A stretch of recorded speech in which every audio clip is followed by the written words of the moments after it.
Bismillahirrahmanirrahim. Assalamualaikum warahmatullahi wabarakatuh. Perkenalkan kami dari kelompok Mukarabin, Rizky Dwi Handayani dan Mbak Titi Suryaningsih. Kami pada video kali ini ingin mempresentasikan bagaimana penerapan teknologi informasi dan komunikasi di masa pandemi COVID-19 dalam bidang pendidikan. Tujuan penelitian ini sendiri adalah untuk menelaah penggunaan teknologi informasi di masa pandemik COVID-19 khususnya di bidang pendidikan. Baik, dalam kondisi dunia dan juga Indonesia sedang menghadapi pandemi virus Corona 19, ini mengharuskan dunia pendidikan bertransformasi untuk mengikuti perubahan karena sistem pembelajaran yang digunakan selama ini adalah bertatap muka di kelas lalu dirubah menjadi sistem daring. Dengan menggunakan teknologi internet, sistem informasi sebagai suatu sistem yang merupakan kumpulan elemen-elemen yang saling berinteraksi untuk mencapai tujuan tertentu, mempunyai beberapa komponen yang saling terkait dan membentuk jalinan kerja yang kompak untuk mencapai sasaran. Oleh karena itu, di era globalisasi saat ini, perkembangan teknologi, informasi, dan komunikasi yang semakin pesat dan telah merambah berbagai aspek kehidupan manusia, termasuk dalam dunia pendidikan di berbagai negara, termasuk Indonesia. Bahkan dengan adanya teknologi informasi dan komunikasi yang sangat besar terhadap pengaruh sangat besar terhadap sistem pendidikan secara global karena teknologi berkembang menyediakan kesempatan yang sangat besar untuk mengembangkan manajemen pendidikan dan proses pembelajaran di perguruan tinggi. ICT sendiri adalah sistem pembelajaran berbasis multimedia, mampu membuat penyajian suatu topik bahasan menjadi menarik, tidak monoton, dan mudah dicerna. Peranan yang sangat penting dan strategis ini sebagai pusat belajar, pusat budaya, dan pusat peradaban menutup lembaga-lembaga pendidikan untuk dapat mengembangkan aktivitas pembelajaran yang jelas dan daya jangkau yang luas. Namun, tetap diingat bahwa ICT hanyalah sebagai alat bantu dalam proses pembelajaran. Di Indonesia, berdasarkan rencana pembangunan jangka menengah nasional, ditegaskan pada prioritas Kemendikbud yang keempat adalah mengembangkan teknologi. Fokus dari teknologi ini menurut Menteri adalah untuk membantu semua manusia dalam sistem untuk melaksanakan tugasnya dengan cara yang baik. Kementerian Pendidikan dan Kebudayaan untuk dapat memberikan pelayanan prima, salah satu yang perlu dilakukan adalah mengembangkan teknologi informasi dan komunikasi ICT yang dilakukan melalui pendayagunaan ICT di bidang pendidikan yang mencakup peran ICT sebagai substansi pendidikan, alat bantu pembelajaran, fasilitas pendidikan, dan infrastruktur pendidikan. Berkaitan dengan hal di atas, fenomena pemanfaatan ICT dalam pembelajaran di lembaga pendidikan semakin bergaung, bahkan dalam kurikulum 2013 ICT memegang peranan yang sangat penting dalam pelaksanaan pembelajaran pada kurikulum 2013. Oleh karena itu, pemanfaatan ICT dilakukan dalam rangka efektivitas dan efisiensi pembelajaran. ICT dalam pembelajaran dapat menjadi dua peran, yaitu satu, sebagai media presentasi pembelajaran, misalnya berbentuk slide PowerPoint, animasi dengan program Flash. Dua, sebagai media pembelajaran mandiri atau e-learning, misal peserta didik diberi tugas untuk membaca, mencari sumber dari internet, mengirim jawaban tugas, bahkan mencoba dan melakukan materi pembelajaran. Melalui e-learning, belajar tidak lagi dibatasi oleh ruang dan waktu. Belajar dapat dilakukan kapan saja dan di mana saja. Hal ini mendorong peserta didik untuk melakukan analisis dan sinestesis pengetahuan, menggali, mengolah, dan memanfaatkan informasi, menghasilkan tulisan, informasi, dan pengetahuan itu sendiri, agar peserta didik terbantu mengembangkan dan menyusun pengetahuan sendiri tanpa langsung bimbingan guru. Untuk selanjutnya adalah tinjauan literatur yang akan dijelaskan oleh Mbak Rizky Dwi. Silahkan, Mbak Rizky. Oke, saya akan melanjutkan presentasi dari Pak Mukarabin, yaitu tentang tinjauan literatur. Di sini tinjauan literaturnya yaitu untuk COVID-19 menurut situs web Kemenkes, COVID-19 coronavirus disease 2019 adalah penyakit yang disebabkan oleh jenis coronavirus baru, yaitu SARS-CoV-2, yang dilaporkan pertama kali di Wuhan, Tiongkok pada tanggal 31 Desember 2019. COVID-19 ini dapat menimbulkan gejala gangguan seperti demam di atas 38 derajat Celcius, batuk, sesak napas, bagi manusia. Selain itu dapat disertai dengan lemas, nyeri otot, dan diare. COVID-19 ini dapat menular dari manusia ke manusia lain melalui kontak erat dan droplet atau percikan cairan pada saat bersin dan batuk. Kemudian yaitu yang kedua, pembelajaran daring. Menurut Menteri Nadiem Anwar Makarin menerbitkan surat edaran nomor 36962 garis miring MPK A garis miring HK garis miring 2020 tentang pelaksanaan pendidikan dalam masa darurat coronavirus atau COVID-19, maka kegiatan belajar dilakukan secara daring atau online dalam rangka pencegahan penyebaran coronavirus. Menurut Dabak dan Ritlan dalam Arnesi dan Hamid 2015, pembelajaran online atau daring adalah sistem belajar yang terbuka dan tersebar dengan menggunakan perangkat pedagogi atau alat bantu tiga yang dimungkinkan melalui internet dan teknologi berbasis jaringan untuk memfasilitasi pembentukan proses belajar dan pengetahuan melalui aksi dan interaksi yang berarti. Yang ketiga yaitu e-learning. E-learning adalah pembelajaran yang disusun dengan tujuan menggunakan 3 elektronik atau 3 endemik sehingga mampu mendukung proses pembelajaran. Menurut Misal tahun 2013, e-learning adalah suatu 3 endem atau konsep 3 endemik yang memanfaatkan teknologi informasi dalam proses belajar mengajar. Berikut beberapa pengertian e-learning dari berbagai sumber. Yang pertama yaitu proses pembelajaran jarak jauh dengan menggabungkan prinsip-prinsip dalam proses pembelajaran dengan teknologi. Itu menurut Chandrawati pada tahun 2010. Yang kedua, sistem pembelajaran yang digunakan sebagai sarana untuk proses belajar mengajar yang dilaksanakan tanpa harus bertatap muka secara langsung antara guru dengan siswa. Menurut Ardiansyah tahun 2013. Untuk metode penelitian yaitu studi kepustakaan dengan menggunakan sumber primer dan sekunder baik berupa jurnal dan web di internet yang sesuai dengan topik yang ingin diteliti.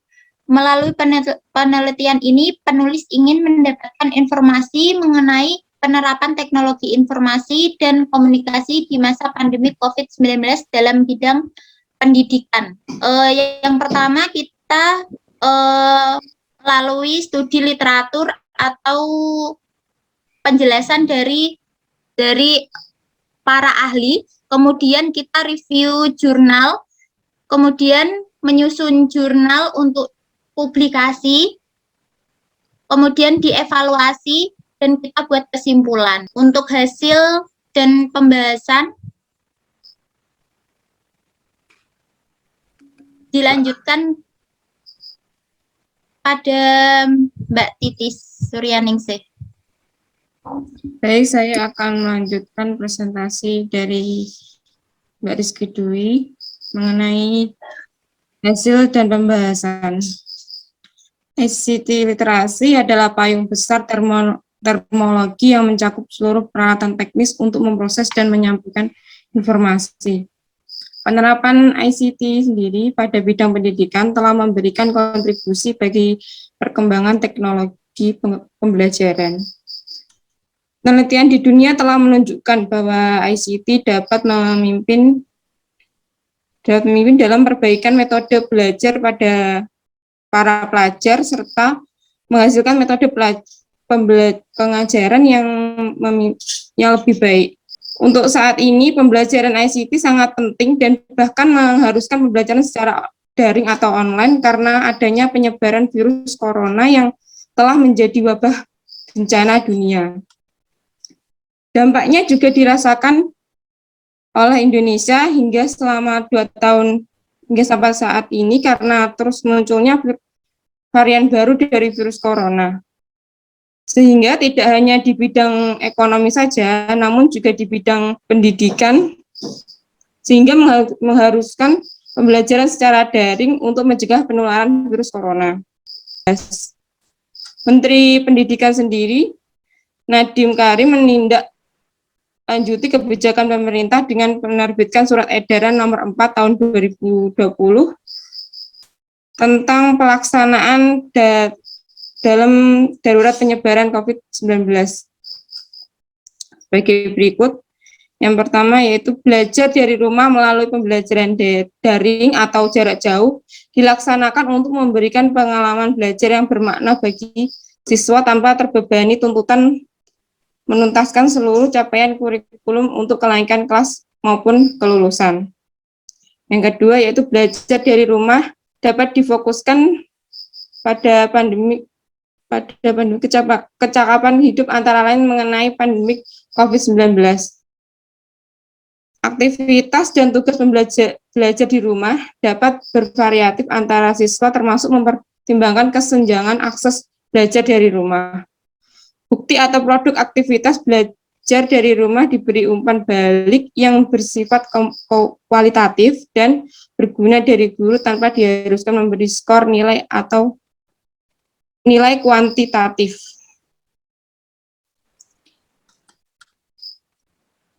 Dan selanjutnya, pembelajaran secara daring dapat dilakukan dengan menggunakan e-learning. E-learning memiliki 2 tipe. Yang pertama yaitu sinkron. Sinkron berarti pembelajaran dilakukan pada waktu yang sama. Dan yang kedua yaitu asinkron sebagai pembelajaran yang dilakukan waktu yang tidak bersamaan.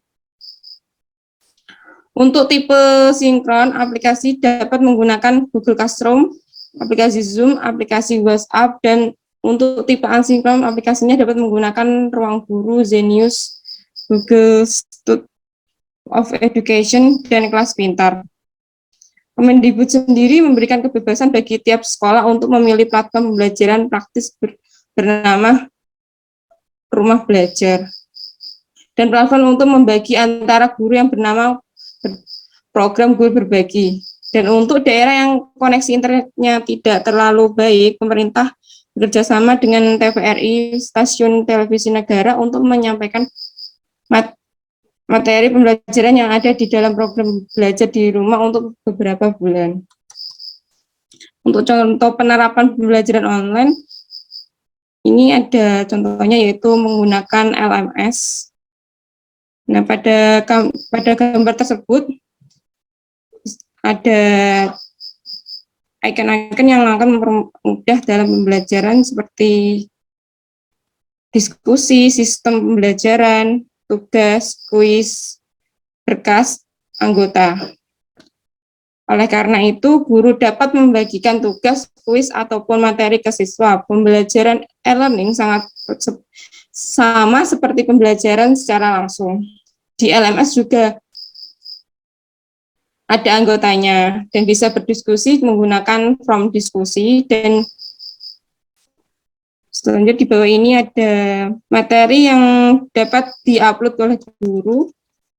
Juga bisa melakukan video conference melalui Zoom. Dan selanjutnya, selain itu diperlukan pendampingan melalui WhatsApp group oleh guru agar berikan platform untuk menyampaikan terkait tugas dan hal lain yang berkaitan dengan pembelajaran serta sebagai interaksi antara guru dan orang tua dan siswa. untuk anak-anak SD misalnya yang masih dalam pengawasan orang tua, sangat penting bagi proses pembelajaran anak penggunaan WhatsApp group.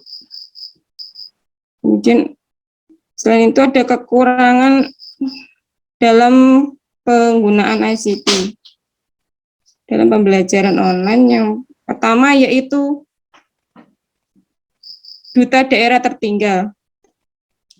Program untuk mengundang duta daerah tertinggal yang terdiri dari perwakilan guru, dosen, siswa maupun mahasiswa dari daerah tersebut untuk mengikuti paket pelatihan pengenalan dan pemanfaatan ICT untuk daerah. Dengan adanya duta daerah tertinggal tersebut diharapkan mampu menularkan pengetahuan tentang ICT kepada masyarakat di daerah tertentu.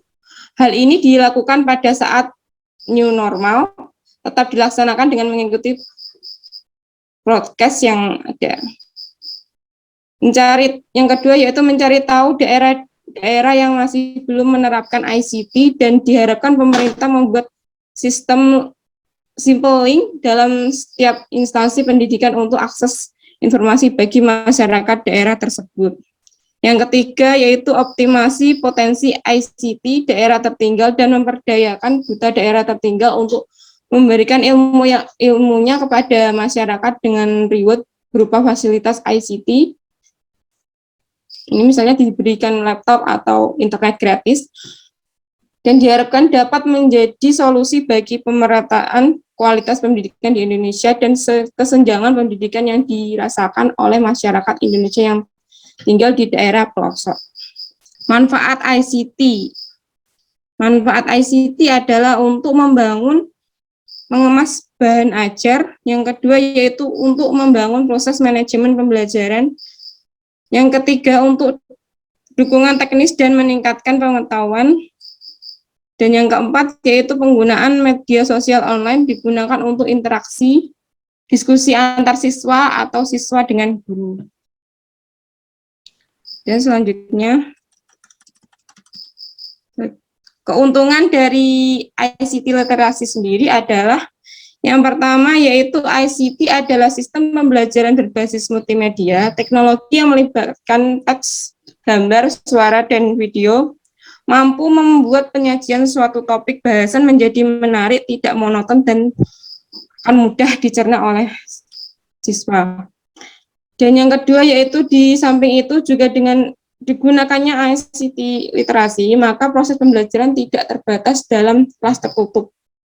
Proses pembelajaran dapat dilakukan dimanapun, kapanpun, dan oleh siapapun, tidak terbatas oleh ruang dan waktu. Jadi kesimpulan dari jurnal ini yaitu ICT literasi sangat dibutuhkan oleh semua orang di masa pandemi COVID-19 saat ini, khususnya di bidang pendidikan. Melalui teknologi, maka guru dan siswa dapat dimudahkan untuk proses pembelajaran menggunakan e-learning, baik itu secara sinkron melalui Google Classroom, aplikasi Zoom, aplikasi WhatsApp, maupun asinkron secara tidak langsung, yaitu menggunakan Ruang Guru, Zenius, Google Suite of Education, dan kelas pintar sebagai wadah untuk berbagi materi dan video agar dapat dipelajari oleh siswa. Dan memberikan pengetahuan agar siswa dapat terus belajar walaupun dari rumah. Oleh karena itu, penerapan teknologi informasi dan komunikasi memberikan banyak manfaat keuntungan yang sangat besar bagi pendidikan di masa pandemi COVID-19 saat ini. Baik, itu tadi adalah presentasi dari kelompok kami. Kurang lebihnya kami mohon maaf. Wassalamualaikum warahmatullahi wabarakatuh.